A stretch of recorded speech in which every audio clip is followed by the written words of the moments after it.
Hello, Brittany. We're back. It's that time of week again. It's that time of week, and we had so much fun with televangelism last time. We got to stretch it out. I know. Today we're going to talk prosperity gospel. There is so much evil in the world of Christianity, Brittany. Are you just now realizing this? No.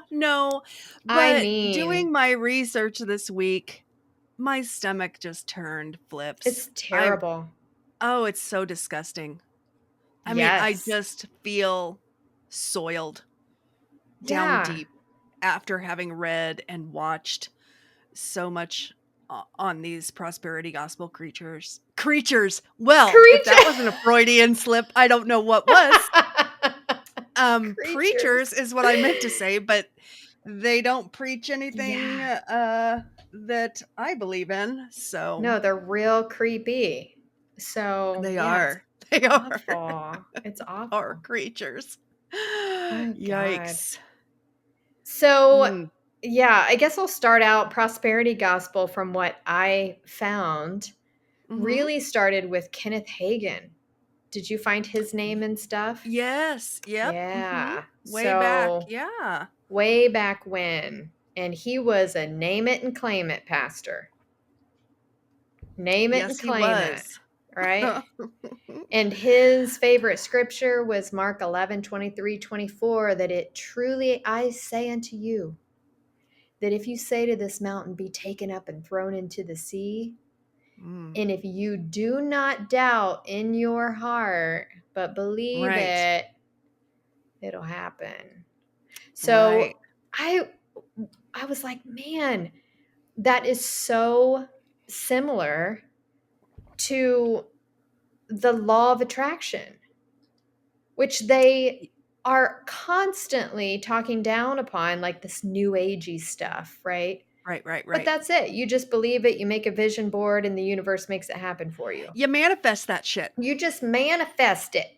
That's exactly what they're doing. Or they claim to be doing. Right. But what they really want is for you to manifest money into their bank account. Yes. Right. Yeah. But quite if you, literally. Plant the seeds, like we said last time, plant the seeds into my account. And it will happen for you. God will make it happen.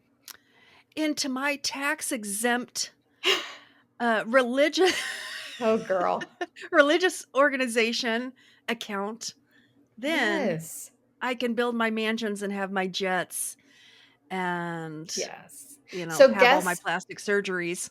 And maybe you know this, but guess who was his successor? Another Kenneth. Copeland. Oh my God. That man. that devil man. So tell me what you looks like a demon. Last week we decided he looked like an actual keeper. troll. Yeah, the troll. That's right. Right, Pat Robertson was the crypt keeper. That's right. Yes, Copeland is a goblin from the labyrinth. Yes. Actually, he looks more like a golem. He looks like Gollum. Oh, he does look like Gollum. He wants the gold just as badly as the Gollum. My precious seed money.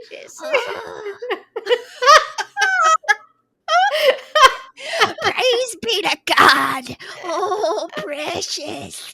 Let me touch you and make you whole, I will. Oh, gross.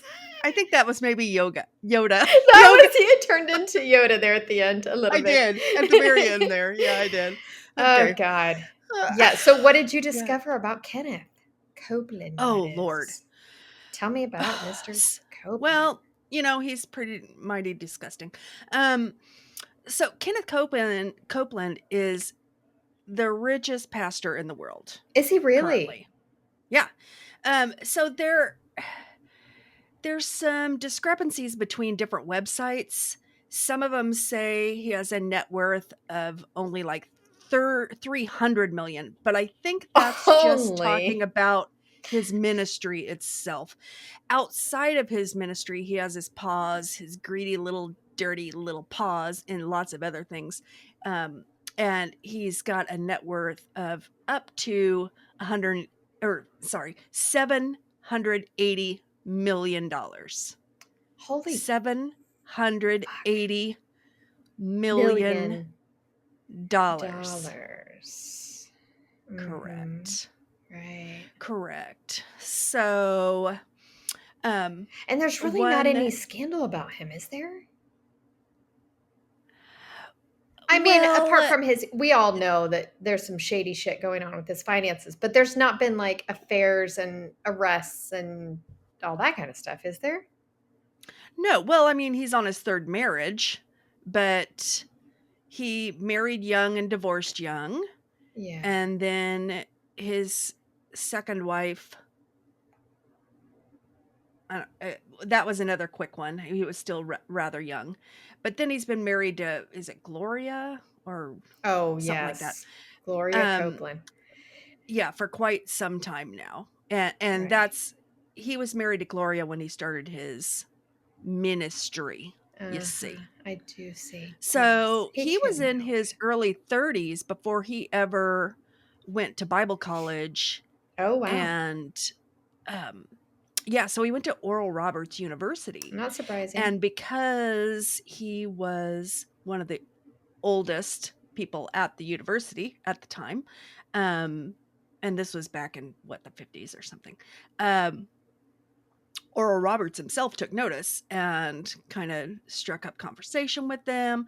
Anyway, found out that Kenneth Copeland is a licensed pilot. And so Kenneth Copeland began flying Oral Roberts around on all of his quote unquote mission-driven trips. And he got to fly preaching events. And And so that is where Kenneth Copeland really got the idea of, this lavish lifestyle is the way to go, and how to reach it is through ministry. Hell right? Yeah. You just go and stand up on stage and people throw money at you. It's kind of like being a stripper. Why would you not do that? Right. Right. Yeah. The get rich quick, the Jesus way. I just stand up on a little stage and shake my booty and thwap my Bible at them, and they throw me money. Right. And pound people on the forehead and knock them down and whatnot. Yeah. Very, very charismatic style Kenneth Copeland has. Lots of speaking in tongues and dancing around and stomping and hitting people in the foreheads. In the name, he says. He doesn't say in the name of Jesus very often, but he does say in the name. Because, Satan kind of recoils when he has to say Jesus' name. He doesn't like to do it. Yeah. Yeah, so he doesn't like to do it. I think it burns his tongue. Right. But he can speak around it a little bit if he just says, in the name, hallelujah, glory be. And so goodness. Yeah. So, the only real scandal around Kenneth Copeland is just how he avoids, actual human contact and, doesn't want to fly on commercial airlines because they're a tube full of demons, he said. They're a tube full of demons. He actually said that? Yes, he did. Yes, he did. Oh, God, that's so say funny. that in a interview. He sure did. Of course, he's tried to circle back on that and say, no, the people I love the people. It's these people that are filled with demon spirits that are on these planes and that evil presence. And how can I prepare to preach the gospel of Jesus Christ when I am surrounded by demonic spirits? Yeah. So that load of bullshit. Right. And so he has this 18,000 square foot home in Texas. 18,000 square foot. Yeah, that seems So, kind of like, small. my home is about 1,800 right. square foot. It seems small for a mansion, though. 30,000, If you flew over it, 40,000 I mean, that's sprawling. just the house. Of course, the lot has a whole, Yeah. airstrip on it Oh, and wow. multiple, and an airplane hangar for his jets and But listen, multiple prosperity outbuildings. gospel says that it is because he's Mhm. obedient to God that he has this much stuff, Kristen. I mean, it is his Right. faith. He named it and claimed it. He made it Yes. happen, and God will reward those who are obedient. So Right. Like he is Jesus entitled to these and the things. wealth that Jesus lived in. Jesus also had an 18,000 square foot house because of his Right. obedience to God. Oh, wait. No. Oh, wait. Jesus was That's not how that went down, is it? homeless. Right. No, but it sure, I mean, sure sounds nice. I mean, why else would all of these It truly does. obedient pastors have all of this wealth, Kristen, unless they are really Well, doing what God owns cattle on 1,000 hills. If he wants to give to these that's true. pastors, he would do it, and That he is so true. has. So, He does. And Kenneth Copeland says on his website that God does not want you poor and miserable, because poor equates misery, apparently. But God does not want you poor and miserable. I mean, He wants you I've been blessed. poor. I understand. Yeah. It does equate to misery. It can. sucks. It does not. I mean, poverty. Yeah, it does not necessarily equate. Yeah. I mean, look at the mental health statistics in the impoverished communities and Sure. stuff. Good God. Yeah, it's Sure. hard. You're constantly trying to Right. survive, always in survival mode. Right. God It's a doesn't want lot that. easier to survive when you can afford every kind of That's right. When you've got a private jet. care and medicine and right. And a private cook and a private chauffeur That's and right. a private, personal fitness trainer And and a boob private jobs and Botox right. and Speaking of boob jobs, I'd like to talk to you a little bit about Robert Tilton and especially his third wife, Maria. Oh, I know nothing about So Robert Tilton. Lay it down. okay, so yeah, so I was kind of talking to you about him last week on our episode. Were you? Okay. On televangelists, but who was he? He's maybe like the third or fourth most wealthiest preacher. He's still going in today? the United States.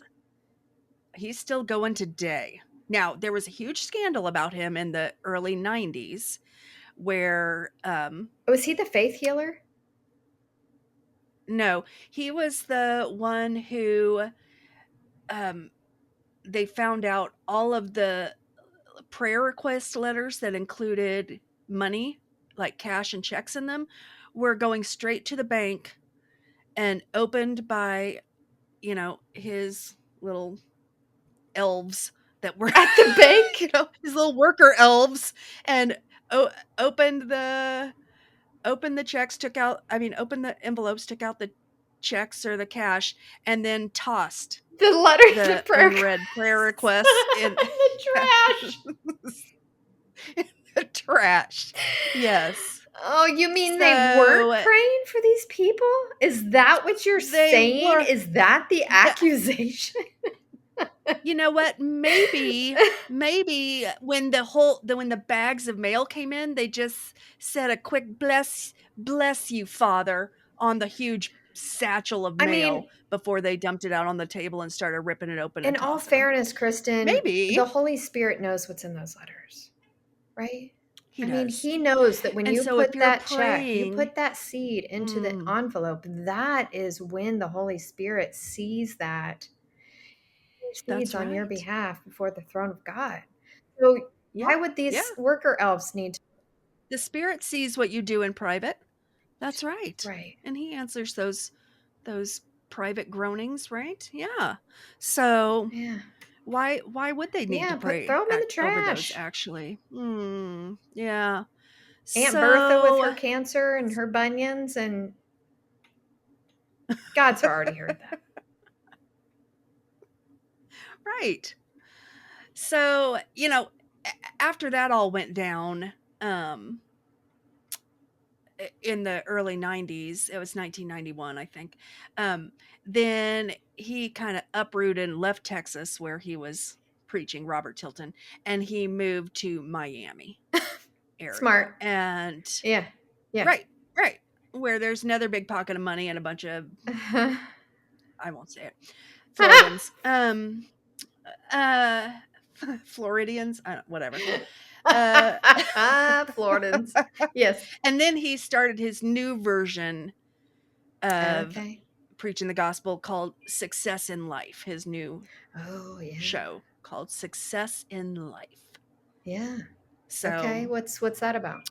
Anyway, well, it's, just more prosperity gospel crap. But this is what I love. So I went on to Robert Tilton's websites. He's got multiple.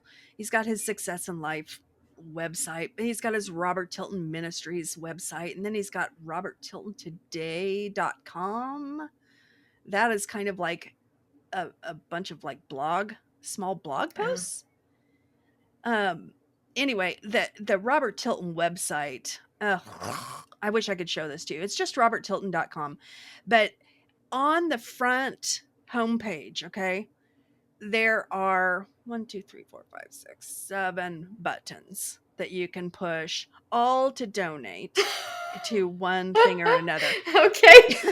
They have this shiny gold seal on the corner of each of these buttons, so that this is authentic. Your gifts are worth gold. Right. Yeah. It is secure. That's what a seal says. It says it's a secure You can donate. Payment. Yeah. Yes. So you can click to donate on the website itself. You can. They also say, or you can write to their address, and there's a picture of cash going into an envelope. Like, just send us your cash if you don't know how to use a computer, Grandma. And then you can donate by phone.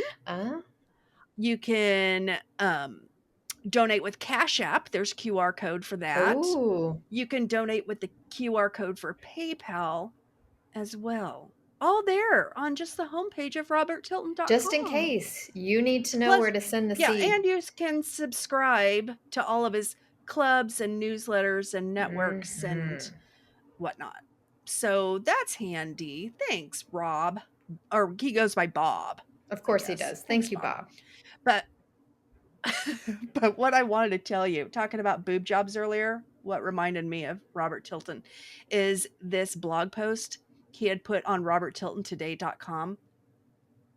And he's it says talking about my girl. That's the title of the blog post. And it's about his wife, Maria. Okay. Who is like, I don't know, 13, 14 years younger. That's his girl.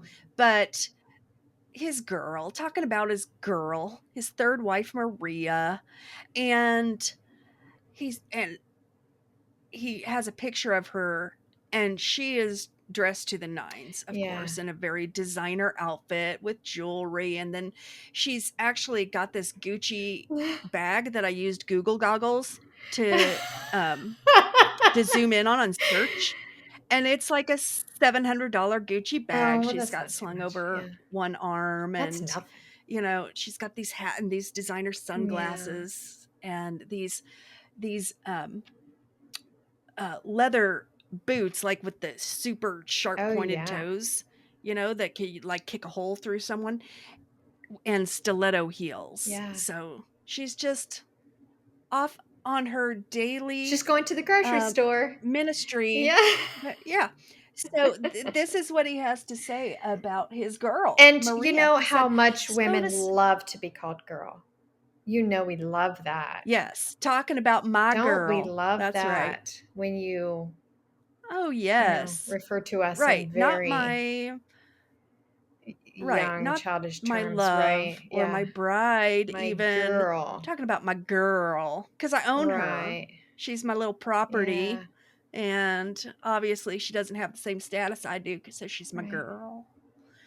All right, this is what he has to write. So this morning, Maria says to me, "The Lord spoke to me when I woke up. He commanded me to go feed the homeless today.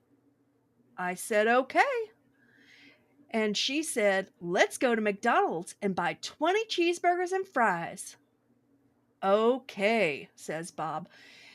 Take to the bus station and the library downtown. Okay, he says. So I dropped her off and she went handing out the food. I slowly drive the car as she walked in her, stiletto boots. He didn't she got hand back out any food. He just dropped. No, he didn't want to touch those her people. Off. Yeah. Okay. Yeah, but he drove safely beside her. Probably with his bodyguards and stuff. Yeah, I mean, I'm sure his chauffeur drove beside her in their limo, but. And then when she got back in the car, she says to me, I did what God said to do. It's a test for greater things to come.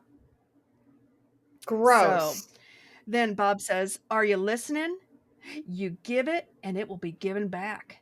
His eye is on the sparrow, so how much more on you, dear one? Oh my God. Now let me tell you. Because I gave some people at the bus stop some dollar value burgers and fries. That's right. Shit for their now Robert Tilton physical health. Right. Oh my God. Yeah, networthbase.com says Robert Tilton has a net worth of $500 million. Right. Good thing he went to Mickey D's. But it was so kind of Maria to spend maybe with tax $75 to feed the homeless that day. Right. In her, with her Gucci bag slung over her arm. And the bodyguards driving along nearby to make sure she didn't get manhandled by the homeless. And he wouldn't get out of the car. Of faith. That is too funny. Yes. She woke up and God had commanded her to feed the homeless with those burgers and fries. I remember feeling that way when I was in the church. I used to do that kind of shit, Kristen. Well, I did too. But I didn't have $500 million net worth. No, but just I remember, oh my God. I remember one time I still do that kind of stuff. I still will just randomly feel like I need to buy something. I was downtown. I was like in college. Of course, was going to the Bible college. So we were supposed to be doing this stuff all the time. Or, what they would call. Oh, you were supposed to? Well, yeah, you have to go down and you have a certain amount of volunteer hours and stuff like that. What we, became known as the Whitey Feel Good Day because all these white students would go downtown to everyone else and start and pass out soup and, doing all this. So I remember being downtown one time and it was really cold out and I had my scarf. And I was like, I feel like God is telling me to give this guy my scarf. So I walked up to him and I was like, sir, would you like this? And he was like, why the hell would I want that? He's like, why the hell would I want some white girl scarf? And he just like shrugged me off. And I was like, I'm grateful. I was trying to be obedient to the Lord. To give you my secondhand trash. I was trying to help you and you just turned it away. You know what? God will turn those away as well. Give them over to their ungrateful hearts. Brittany, you were doing unto the least of these. And he was ungrateful that I was a white girl was giving him something. How dare. I was trying to sow my seed, Kristen. That sounds so disgusting. Speaking of sowing seed. Yeah. Because which is so hilarious because the prosperity gospel or what they call seed faith, right? Mm-hmm. In the Bible, seed is not just about seed. You know what it references? Right. Never. Seed references the Spirit. It references a guy's semen. What? You don't spill your seed on the ground, right? Like in the Old Testament, it talks about not spilling your seed. Yes. It does? So the Bible talks about seed being, ejaculating. Okay. Which is why it's so funny that they're like, you need to sow that seed. Don't spill it on the ground. Well, Robert Tilton sowed his seed into Maria, and they have some That's disgusting. twins. Gross. I don't want to know about these nasty, he was like, I don't know, Gollum 70 guys sowing any seed. when he had those twins. Gross. But so I had sent you the televangelist thing that John Oliver did. God, it's so freaking funny. Yes. If anybody listening to this has not seen it, so Last Week Tonight with John Oliver, he does an entire thing, and it kind of went on multiple different episodes where he kept following up. He does a whole thing on televangelists. And so he established a church, which he called the Our Lady of Perpetual Exemption. Was his church. And he was asking for a donation. So it was so easy to establish this church. Then he went on and was asking for donations, see if he could get funded. Yeah. So it says that people sent him about $70,000 of all different kinds of currency. Somebody wrote him a check for $65 billion. And he got a bunch of different packages of seeds, including some semen. Yeah. Nice. Did he sell it at I don't know what he did with it. It was probably dead by then. Sure what. Bummer. You kind of throw that away. But all of the donations he donated, or all of the stuff he donated to a good nonprofit. So, but I thought that was a good one. A good one. Not those damn televangelists. Our Lady of Perpetual Exemption. Oh my heavens. Yes. That is amazing. God. Well, that's just gross. Good for you, John Mr. Oliver. Tilton? Is that his name? Tipton? It is gross. Tilton. Robert Tilton. Gross. Yeah. So in 2013 and 2014, that was the only years I could find. There were only 2 churches in the entire United States that were audited. This was what? 2000 what? 2013 and 2014. Okay. So. Yeah. So nobody's checking in. Well, all right. Well, I found this. There are people checking in. Right. Did you know? Yes. That in the 1970s, President Jimmy Carter was really concerned about all of these televangelists making millions and millions of dollars. And there was absolutely no accountability back then in the 70s. Yeah. So in 1977, he established, there was a senator named Mark Hatfield, and then World Vision Ministries, which you may have heard of, and then the Billy Graham Association. They all joined together and established a national council called the Evangelical Council for Financial Accountability, the ECFA. Oh. Okay. It's still going today. So what they do, they sent out all of these formal letters requesting financial documents from all of these different organizations. Billy Graham was one of them that responded and said, yes, we will work to be financially transparent. The Joyce Meyer Ministries, she did. She said, here's what we're doing. Here's how we will work to be accountable and work to change. But guess who didn't respond and didn't want to give up their financial records? All of the others we mentioned so far. Yeah. Yes. They absolutely do not want to be held financially accountable. So now the council is still going. You have to be a church or some kind of Christian ministry that makes at least $50,000 profit a year. No. And what they do is they offer like an accreditation, like a seal that says you are a valid organization that is taking all of these donations and doing with them appropriate things and using them appropriately, not just for your own personal use, but you're using them for ministry. So they provide oversight, they provide coaching and all of this kind of stuff. Do we know that that's out there? Who knew? Did you know that? I didn't know that. Well, So I think I kind of did, now that you've brought it up, because I know that the churches I attend locally and the one I follow out of Denver that I talk about every single week are accountable to Christian, larger Christian organizations that audit them and whatnot. And I know that they have open books where any person that walks up can look at every single dime that comes in and goes out is of the church and the salaries of everyone. Yeah.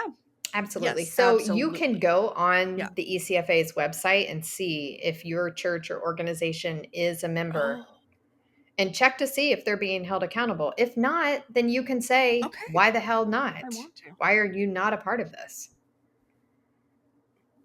What's it ECFA, called? the Evangelical Council for Financial Accountability. Okay. Yeah. Nice. So did you go on there and look at anything? I Googled all these people to see. I love you. This is why I love you. You know what else I did? I read all of those letters that they sent to all these different organizations. And you can go on that website and see those letters. You can see any reports. You can see how much they're making. You can see that they spent $300,000 on a Bentley that this guy drives around. You can see how much that jet costs. I mean, it's ridiculous. Sakes. Yeah. Oh, okay. But I was like, that's pretty cool that there is this, at least it's happening. There is accountability. And you can see those who are not a part of it and who don't want to be. Yeah. Right. If they don't show up on the member list. Yeah. Mm-hmm. Nice. So, all right, you're Googling. Are you Googling? I am. I'm looking up the church that I follow in Denver. I mean, I'm pretty sure they've got to be. Okay, so I'm going to keep going. In 2007. Okay. This was okay. So this council was established in 1977, but in 2007, another senator, Chuck Grassley, opened up a probe into the finances of 6 televangelists, including Mr. Copeland, Creflo Dollar, Benny Hinn, Bishop Eddie Long. Oh my God, he's one. Joyce Meyer and Paula White. Paula White, who is one of the evangelical advisors to President Bush or President Trump when he was president. She's a big televangelist. And she is one that they probed. So Sorry. Only Joyce Meyer and Benny Hinn cooperated with the investigation. Okay. Out of everyone. Okay, look up your thing because you're going to have to come back to this conversation. Okay. I can't. Well, I'm having trouble. Okay, you're going to have to do this later. So. Okay. You want to say it again so I respond better? You're like, you're the worst at multitasking. God. Oh my God. Yeah, I think this is like one of the hate mails that we received because I think last time on our podcast, we were both like constantly Googling stuff and like looking up different stuff. Like you could tell that we were talking kind of also looking up and Googling and everything on the side. Yeah. And this person was like, interesting approach, doing little to no research before doing your vlog.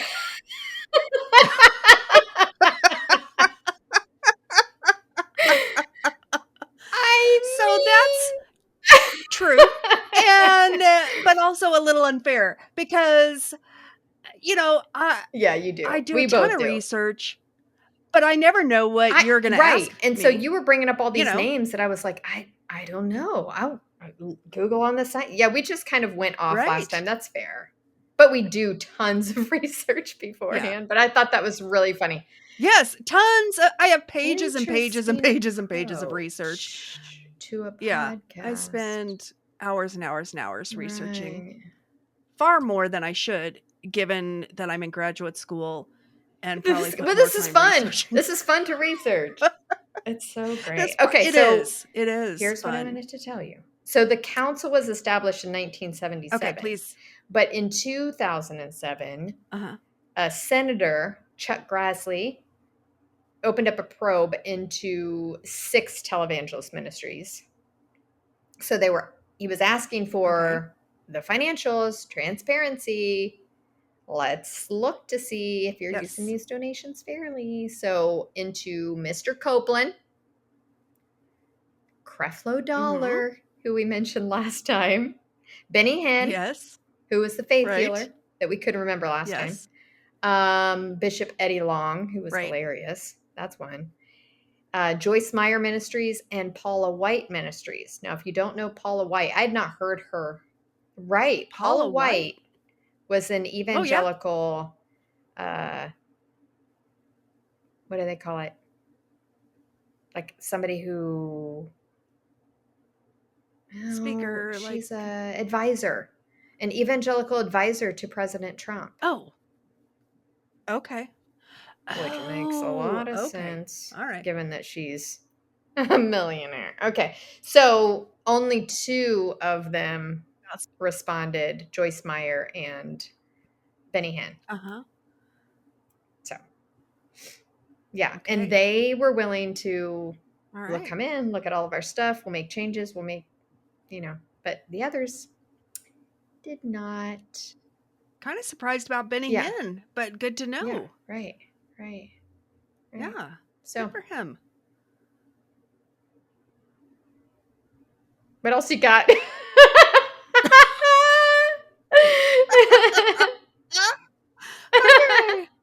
All right. Well, I closed my document because I was like, I'm being too distracted. So let me open it back up. So, Brittany, does the name Bruce Wilkinson ring a bell? Oh my God. Let me try that again. Okay, cut. So, God,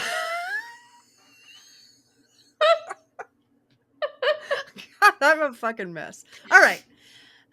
Brittany, does the name Bruce Wilkinson ring a bell? No. To you at all? No. Okay. So, back in the 90s, Mr. Bruce Wilkinson, who is a pastor of some such and such church and a prosperity gospel preacher, wrote the book The Prayer of Jabez. Oh, do you remember that? The prayer. Now, we called it Jabez. The Prayer of Jabez. Oh, Jabez. Okay. Millions and millions and millions of copies sold of this, including my mother bought copies for me and my sisters. We all had copies of the book, The Prayer of Jabez. And it was this tiny little gift size book. Yeah. It was like a Hallmark book. 6 inches. Yes. And super thin because, there's not much to write about. The actual Prayer of Jabez, it's like Jabez a paragraph, or whatever. Right? It's like 2 verses out of the Bible. Yes. It's this random, deeply hidden, verse in First Chronicles. Can you read that for us? Yeah, verses 9 and 10. And Jabez called on the God of Israel, saying, "Oh, that you would bless me indeed and enlarge my territory, that your hand would be on me, and that you would keep me from evil, that I may not cause pain." So God granted him what he requested. Because he had seed. So the entire prosperity gospel of Bruce Wilkinson is taken on this, these 2 sentences taken out of First Chronicles. Right. Enlarge my territory. Enlarge my territory. Yeah. So the book, I remember reading this book, and I And it encourages you to pray every day for your territory to be enlarged and for that God would bless you. Prosper you. Mm-hmm. Yes. That's right. That Which his I hand would be on remember you. when this was out, I was like, that's fucked up. Sorry, but if my territory is increasing, whose is decreasing? Because I want more. That's exactly right. Right. That's exactly right. Yes. Brittany. That means that God's going to give me these poor bastards over here now are displaced and they have to be exiled because I want more. Right. Well, but Bruce Wilkinson, I mean, this book was wildly popular. Oh, yes. And so I read the whole thing, and I remember thinking, okay, I could pray this prayer, sure, just like Jabez did, but maybe, just maybe, it might be better to pray like Jesus taught us to pray, which is, Our give Father. us this day our daily bread. Right. Not that I would have. All we need is what you can give us to sustain us, Lord. Today. Yeah. Right. That I'm not Rando Jabez, who is who? Who is Jabez? Somebody in some lineage of something that never amounted to much, except maybe that he had some land, apparently. Right. And Mr. Jabez, we don't know his story. He probably went out and slaughtered millions of people so that he could increase his land, and it looked like God was blessing him. He was just a mass asshole. Maybe he was just a megalomaniac. Yes. Just like these televangelists who are gathering all the little checks from the little ladies to increase his territory. Looks like God's really blessing him. Kenneth Copeland inviting the masses into his 18,000 square foot home for, a luncheon, or to give them their daily bread even. No, right. There are guards and fences. But I'll drive beside guns. you while you hand out the daily bread. But I'm not going to hand out those daily bread cheeseburgers myself. No. And that's really daily dead. I mean, the McDonald's will kill you. Give us a stare. It's like, well, if we keep feeding you this crap, you'll die quicker and be out of your misery. So here you are, peasants. So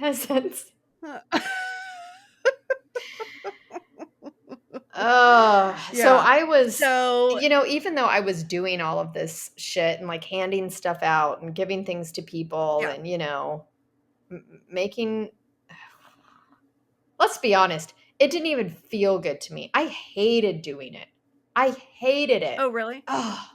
Well, it sounds like you were forced to do it. I know, and I hated it. Anytime there was like, you've got to give money to those people in the street, or you got to do this or do that. I was like, oh, I don't wanna. And somehow I felt really guilty, like I was disobeying, like I wasn't doing my part.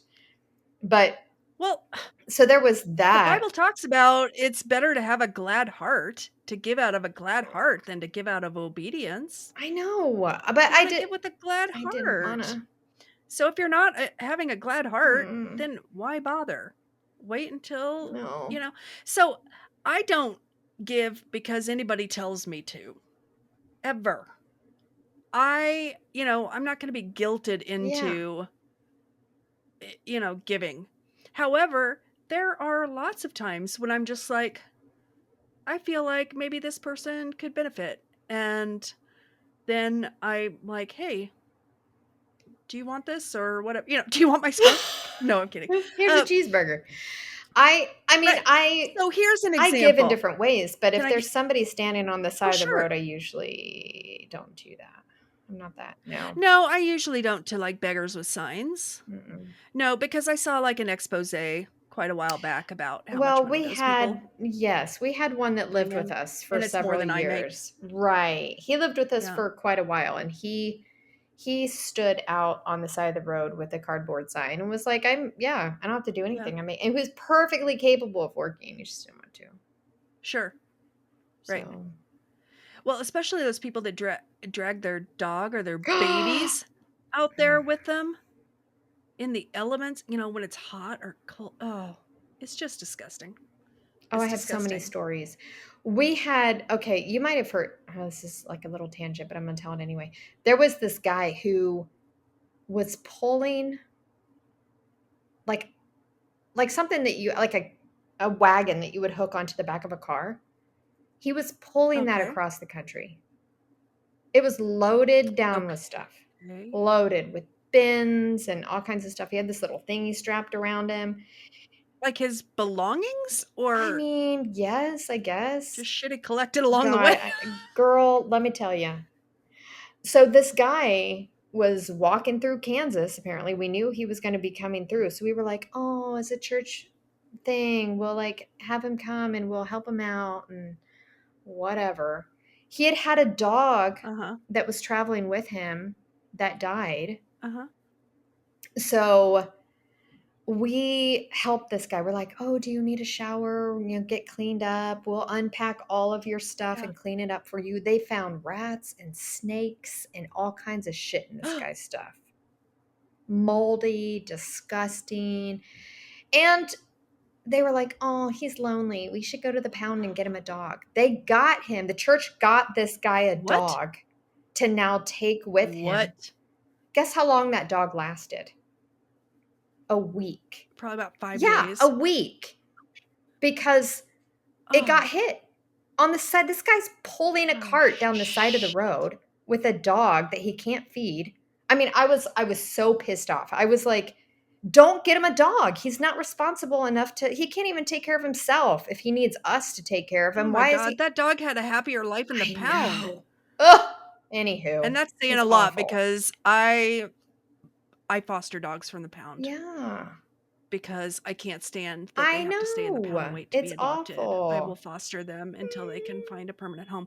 So I'm not advocating pound life for dogs, but I am advocating it over walking all day in the elements and getting hit by cars. Yes. So awful. At least they're being fed and warm and have a chance at a loving home if they were in the pound. Good Lord have mercy. What churches and Christian people do because they think it's God's will. Because we're going to sow the seed and God will come back and bless us because we helped this guy out and give him a dog. And now we're going to be richly blessed. So did the guy even ask for a dog or they just decided they were going to get him a dog? Right. So let me tell you a little story about my sister and her husband who were missionaries in Haiti after the earthquake. Okay. And how all the wonderful Christian organizations sent all this food down to Haiti and all this clothing and all this stuff.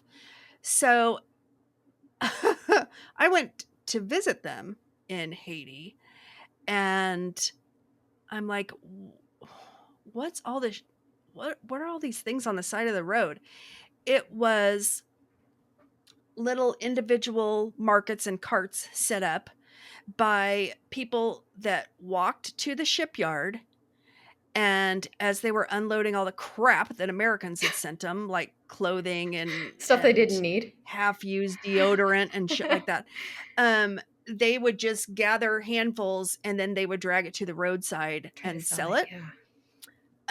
Yeah. I mean, which is fine. I mean, they're Haitians. They didn't have any money. They were extremely poor. So they would sell it to feed their family.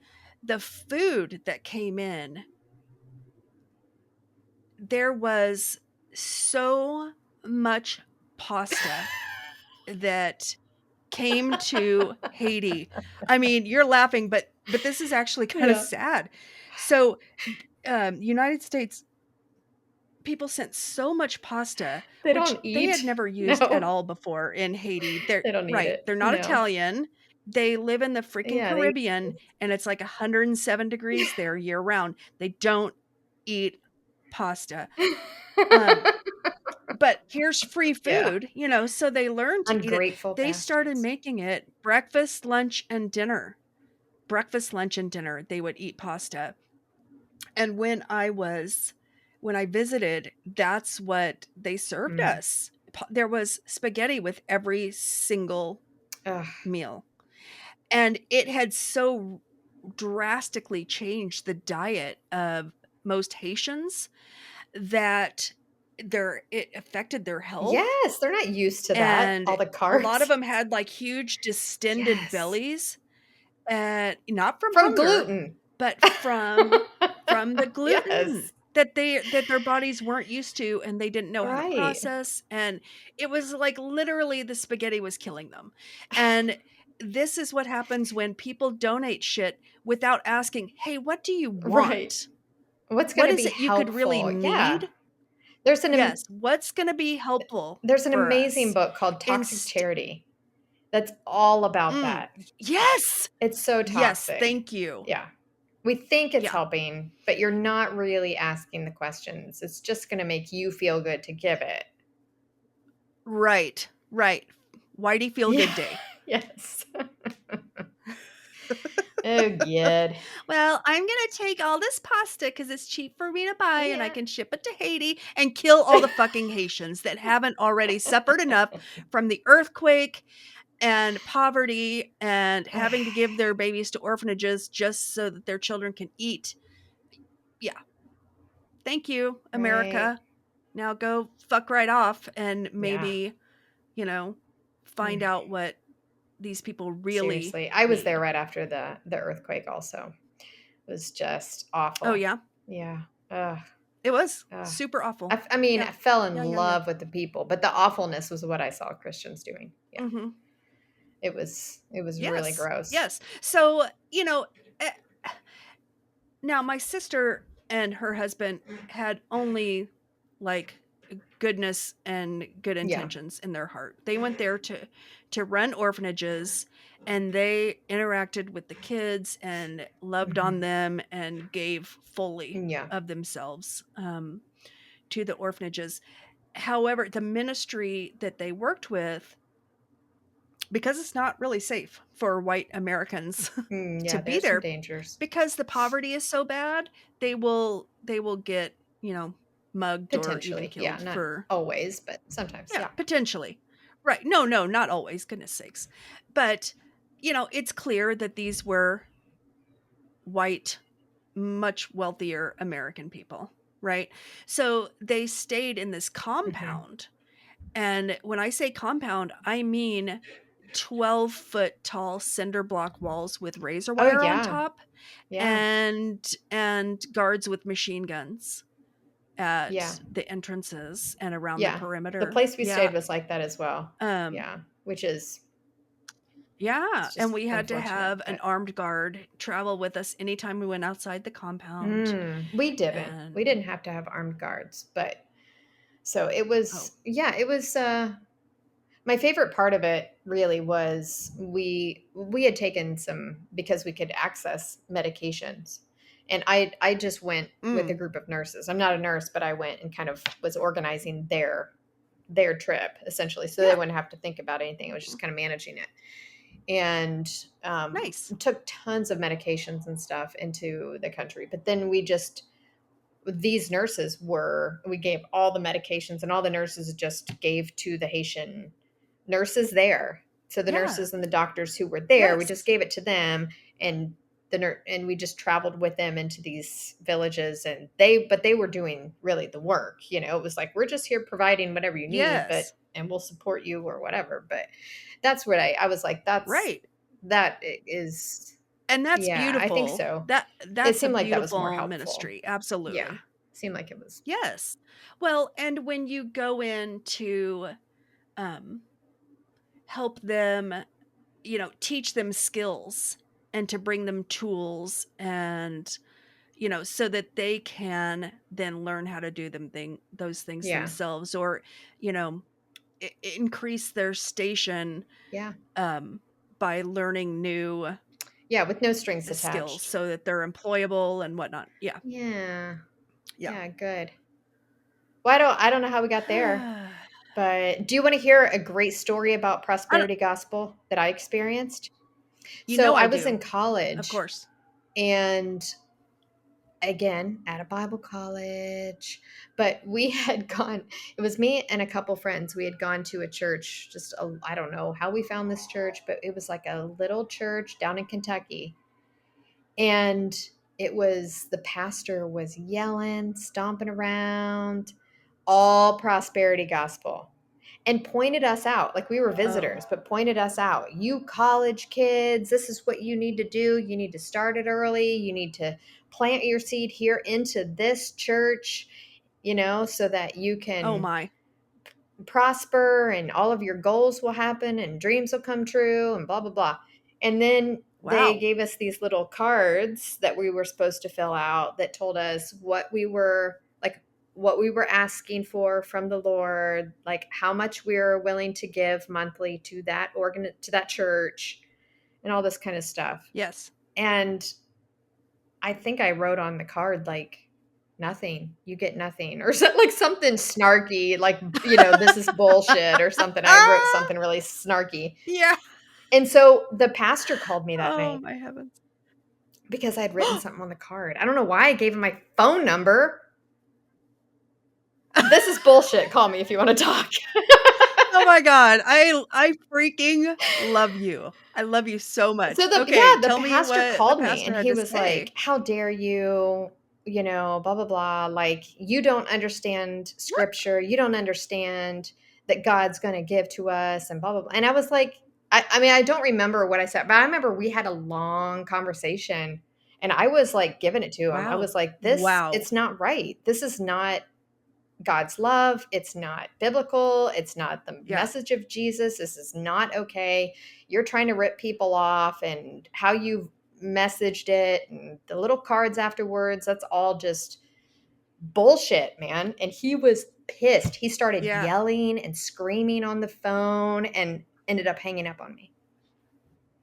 It was Lord, lovely. wouldn't it be amazing if you had a recording of that conversation? I know. And I was in a dorm at the time. So I like got off the phone. I was like, girls, you won't believe what just happened to me. Remember that guy, that pastor just told me? Oh my God, it's amazing.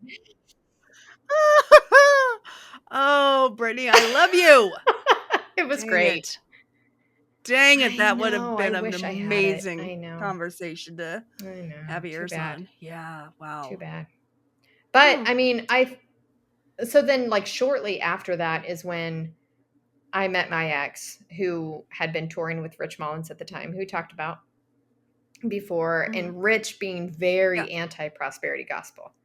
Like, his message was, which I thought was really great. Like, it's not that you are poor and that you don't have anything, but that the things that you have don't own you. Right? So like, it's the love of money is the root of all evil. So how much you love the money and you love the possessions and you're using people to get that stuff is the sin, is the problem. And so there was kind of, out of the prosperity gospel came this whole other group of people, which was like Rich and other people like him. What's his name? Brennan Manning. Was amazing. The guy who wrote like Messy Christianity or something like that, like a book called that, where it's like, I don't know. No, the message of, I don't know. I'd look it up right now, but I would want the listeners to be for us to think. I don't want to offend anybody. Prepared. I'm going to look it up anyway. Right. Messy Christianity. What is it? Messy Spirituality? Messy Spirituality. Yes. So that came out. Okay. Michael Yaconelli, who ended up dying shortly after he wrote this book. He died in a car accident, I believe. But that book was really good. It's Messy Spirituality, God's annoying love for imperfect people. And so out of like the prosperity gospel, I love that. And like you have to, everything has to look a certain way, the boob job, the perfect house, the perfect car, all of that. And then there's this whole group of people that came out of that going, no, that's not who Jesus was at all. Jesus was homeless and he hung around some really messy people, and that's who he loved on. And so I think even though there's all this prosperity stuff that's still happening, there's always been a thread of people trying to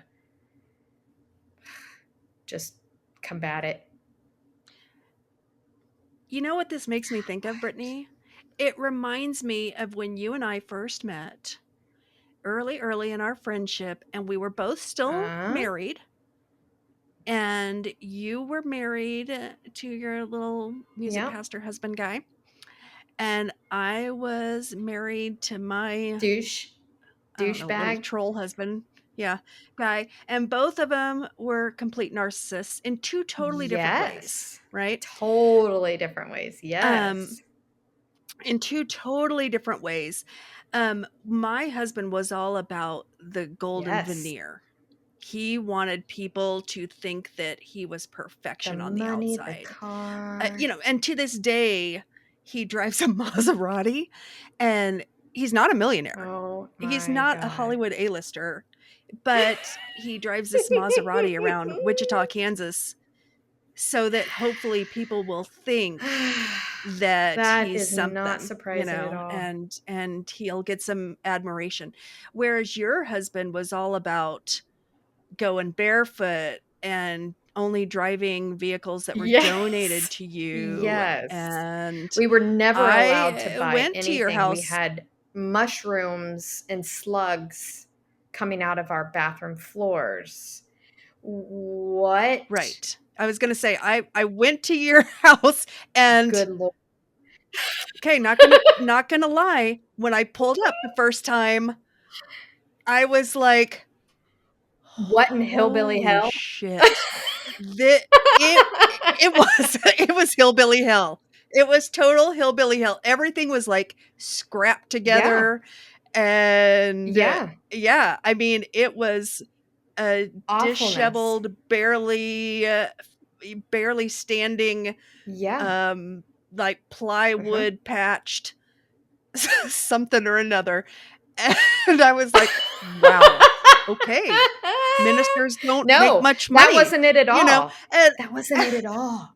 No, it wasn't. It was about we looking made really good money. That money just went into a savings account that we never touched. We never told anybody about. And we told them we were really poor and didn't have any money to buy things. So they would donate everything to us. So your ex-husband actually used me a couple times to get some favors for free. To do that. I don't think I did. You're like, he did it to everyone, so I can only assume. Yeah. Yeah. So, yeah, I mean, he had me driving your kid around and providing him meals and doing things like that. And then very humbly, that would just be so amazing if thank you you could so do much, that. man. You are a gift from God. Yes. Oh, God bless you. Yeah. But never like reciprocating any of that. So, interesting. I mean, it is. I mean, there is a thread of that prosperity gospel there. It's like, but it's how God blesses us through people, and we get money. Yes. But we're not going to use it on the things that people could donate it to us. We're going to use it on lavish trips around the world, and we're going to spend it on memories because that's what matters. Instead of the things that maybe our family might need. So, yeah. Right. No, our family was the opposite. I mean, my husband made a really great salary. Not a millionaire, but he made a good living and hoarded money in bank accounts just like yours that I wasn't allowed to touch. And we had to look pretty on the outside. He had to drive a nice car. It didn't matter that I drove a nice car, but he drove a nice car. Yes. Yes, I did. And minivans are great. I still drive a minivan, and I love my minivan. So no hate on minivans, but I drove a really old used minivan, and he drove a brand new sports car. So that was the difference there. The family could fit in my car, and the family which was by design. He didn't want the family in his car. Which very much so. Very much so. And our house was lovely on the outside, but shit was falling apart on the inside because he wouldn't spend money same on thing. it. Yeah. Because it didn't Yeah. Right. Yeah. God provides in mysterious ways through these other people who selfishly, like, God's increasing my territory. I don't care if it's decreasing other people's, but he's increasing mine. Right. So my husband, we used to be part of a Bible study group for couples for years and years and years, and love those people, love them.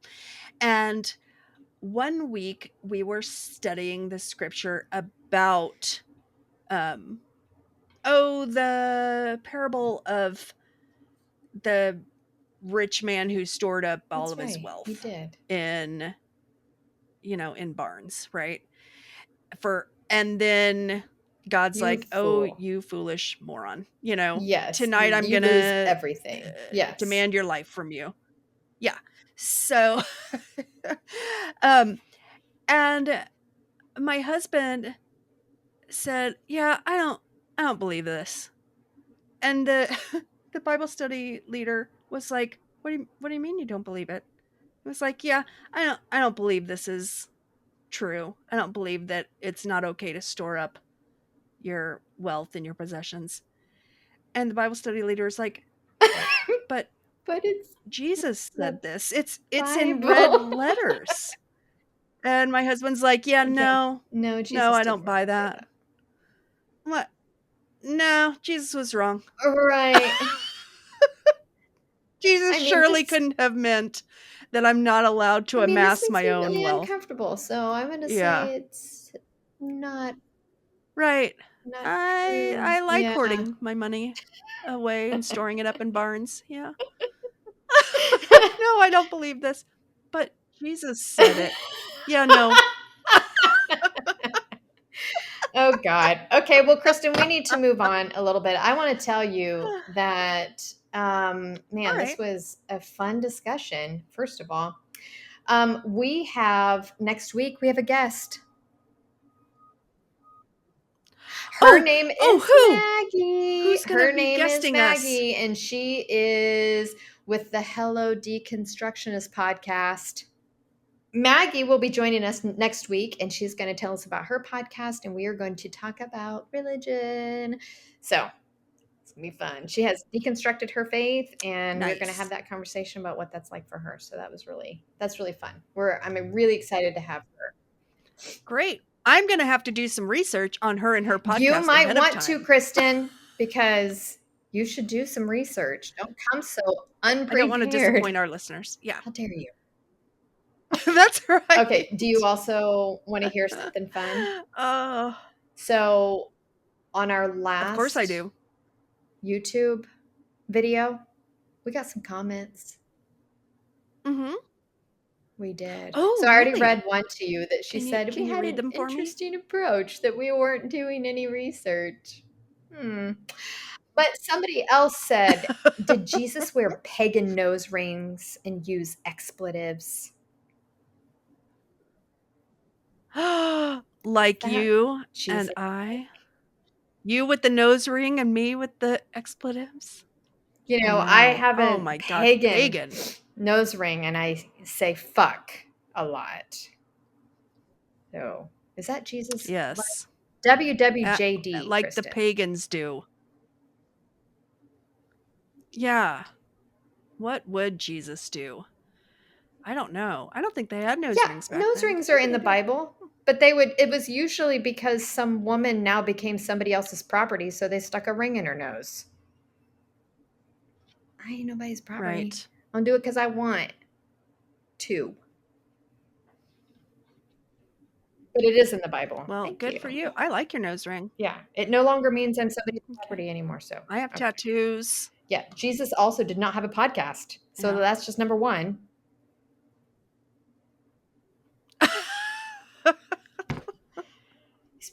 Right.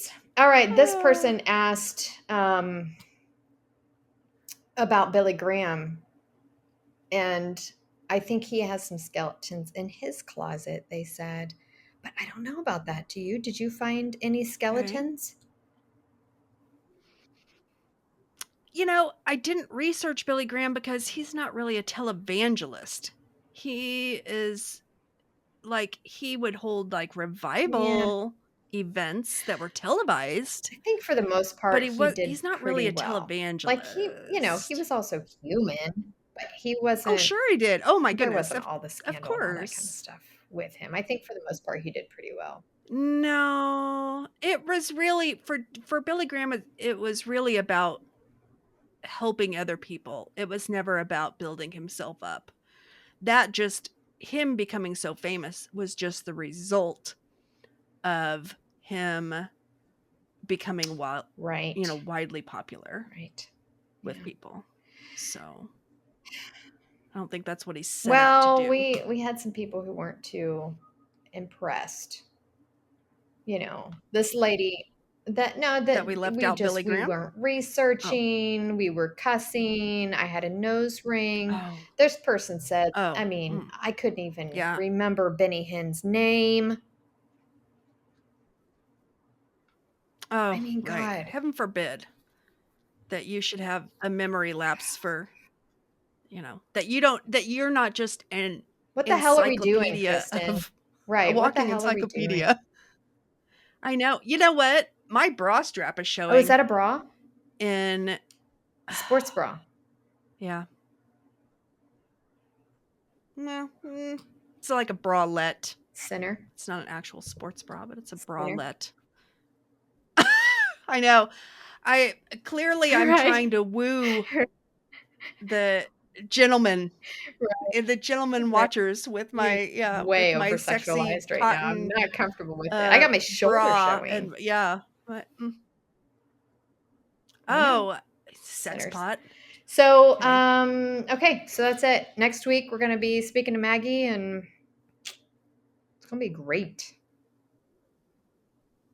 I'm super excited. I'm super excited to have a guest speaker on and another podcaster too. So I've also been doing some religious trauma stuff on my TikTok account. You can find me at Dr. Brittany Dahl on TikTok, Instagram, Facebook. Yes, I've been watching it and I love it. Thanks. I've been following your times TikTok. I'm given some love your crazy videos. Shit that really happened in the church. If you got great stories, I'll share those too. It's insane. Yeah, it's pretty insane. So, anywho, fun times. Yeah. Isn't it? Yeah. All right, girl. Well, we'll see you next week along with Maggie. Have a good one. Hell yeah. We'll knock out another episode. Bye. Love ya. Bye.